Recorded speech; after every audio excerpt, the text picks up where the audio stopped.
Okay, panibagong araw. Panibagong pa-check up sa ating 2002 Isuzu Trooper na si Mr. Black.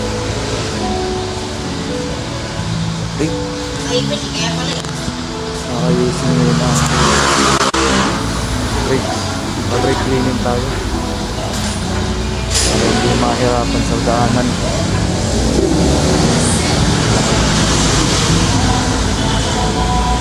Check na ng ating mga future senior mechanic.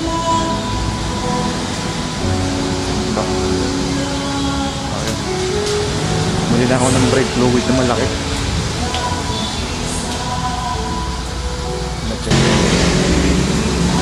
Okay. Check lang natin ulit mamaya. Wala pa masyadong ganap dito. Testikin natin kung masisingitan natin magpakabit ng alternator belt. Tingnan natin kung magkano ang damage. Pasok pa sa presyo ngayon.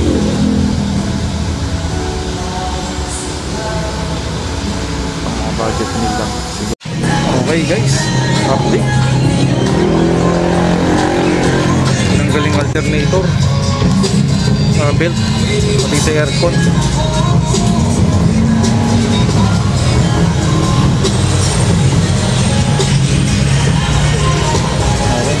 $910 tatlo para sa ating 2000 Isuzu Trooper. Bagong belt. Sobrang tagal na bago huling napalitan. Wala naman ibang problema. Explore new ways to tune into your music with Spotify Radio. Smart Shuffle adds recommendations into your playlist to show you new sounds. Where you can make music a shared experience with just a jam, where you and your friends can add songs and listen in together. Tap the banner to learn more.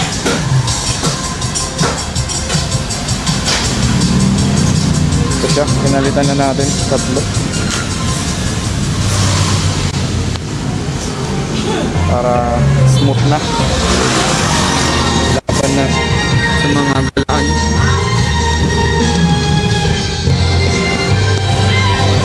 Minor na lang sa susunod na. Ayun, okay na rin to. Sa panloob na lang ang mga papayo, lalo na to ang sunroof, baby sunroof. Ayan. Ang aking mahiwagang tumbler. Okay guys, hindi sukat yung belt ng isa pang alternator, masyadong maiksi. Ito solar po, hanap tayo ngayon ng iba pa. Ito parang natin yung motolight. Boss, may belt kayo na ano pang ano to 9.5 by 950. Ito ko yan.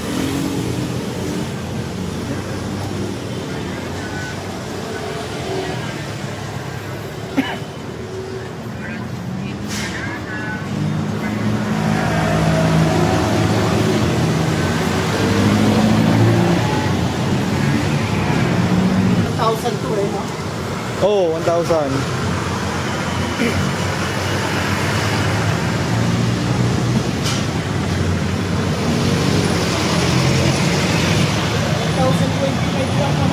mas mahaba. 950 o kaya 900 ganun, meron pa? 900 naman namin, walang ngipin. Pasok ba yan pang alternator?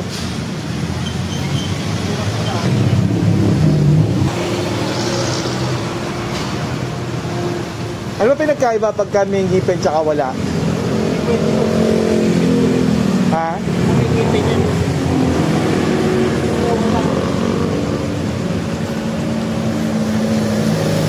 Ano ba, dudulas ba pagka walang ngipin? Dudulas lang yan pag ano? Ayan, meron. Wala kami yan. Wala din. Napatay tayo dyan. May kasunod pa bang tindahan na may ganito? Mga pel. Ako dyan sa dalawa. Wala daw eh. Wala sila. Naku, patay tayo dyan. Kung ka na tumingin sa ano, nandiyan, meron pa na auto sa kayo. Lakad-lakad ka lang. Meron pa Sa dyan. kabila? Dito lang sa leron ko. Okay, sige. Wala kami. Wala kami. Pero yung walang ngipin, hindi talaga pasok yan pag Hindi gano'n. kasi may ngipin yan eh. Mutinis lang yun. Okay, sige. Salamat kuya. Okay, wala daw. Hanap na naman tayo. Kaya meron.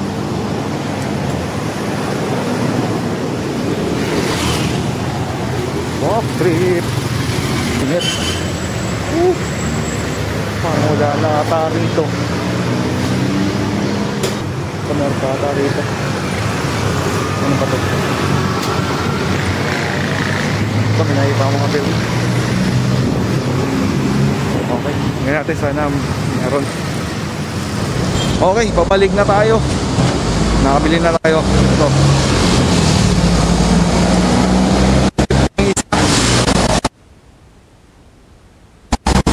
Oh, na 500 tayo. Walk trip pabalik.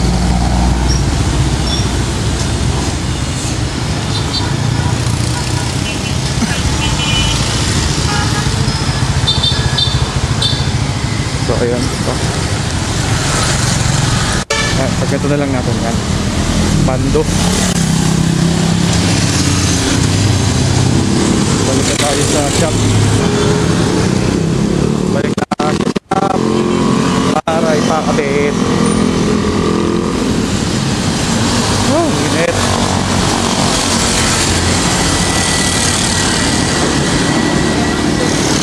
Oh, init.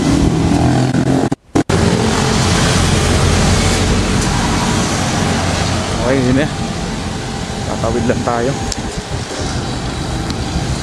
Okay. Patayin ko muna to. Baka mapisak. Oh, tangin.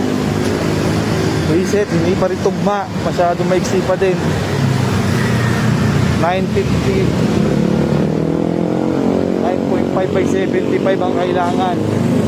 9.5 by 950 pa lang nakuha ko.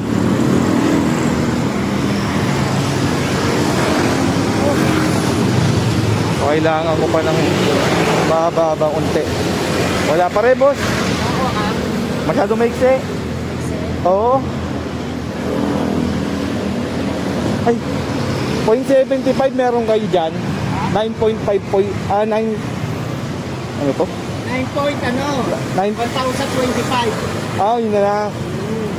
Wala na yung mga 975. 9.5, 975. 9.5. 1,025 ayun, yung nasa dulo, tingnan mo. Ah, Ayun o, tingnan mo. oo.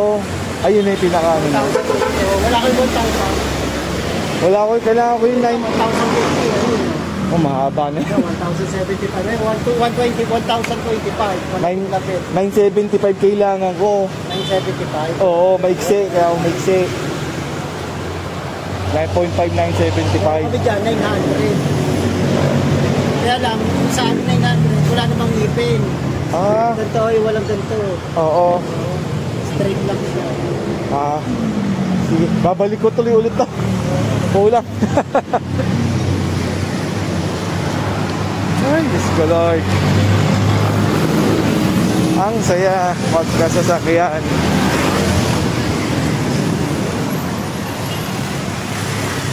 Ay, hinting puyat na pagod pa. Tapos may pasok pa mamaya. Oh, GG. Okay. Okay.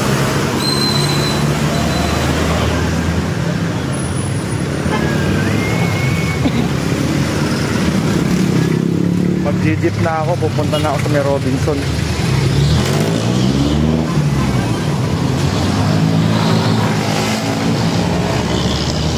Ang dungis ko na. Mukha na akong walang ligo. Babad pa sa araw.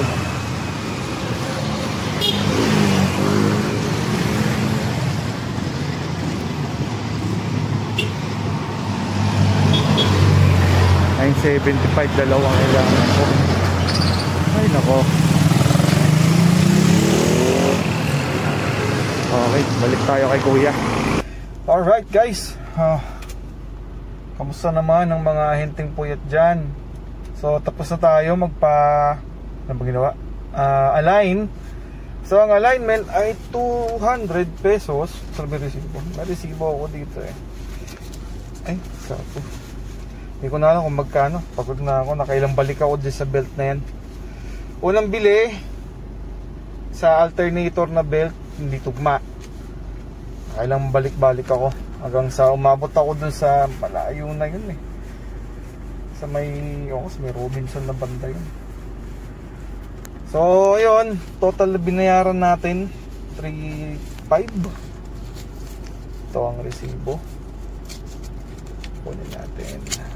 Ito ang sales invoice niya. Hindi pala ito. Saan na yun?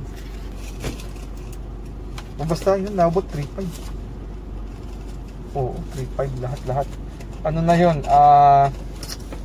Brake cleaning. So nagpalit ako ng brake fluid, nilinis na yung brakes, brake pad, disc brake. Tapos nagpaabit din ako ng bagong fan belt, alternator pat sa aircon, tatlo. So tig 250 isa. So dapat ako ng 750. Tsaka ano pa ba? Ayan, alignment, tatlo lang. Ayan, nabot ako ng 3,500 lahat-lahat. Yan, well, pwede na 3,500 para makasigurado kang safe ka sa biyahe, hindi ka mapupurnada, tsaka hindi ka kakaba-kaba na baka kung anong mangyari sa'yo sa kalsada. Ayan, nakauwi na rin ako. Hindi na ako masyadong nag video habang bumibili pa ako. Nakailang balik ako, ang daming beses.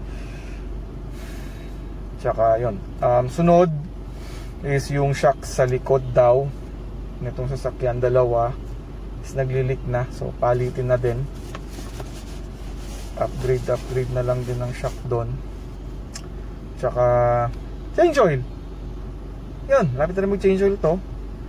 So far yun na lang naman ang dalawang kailangan. Okay na, na-update na to. Tsaka mga minor ano na lang, palit. Yun, fog lights kailangan ayusin.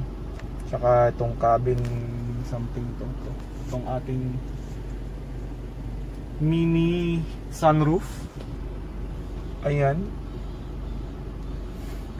sunroof kasi tumatagos yung init ng araw dito.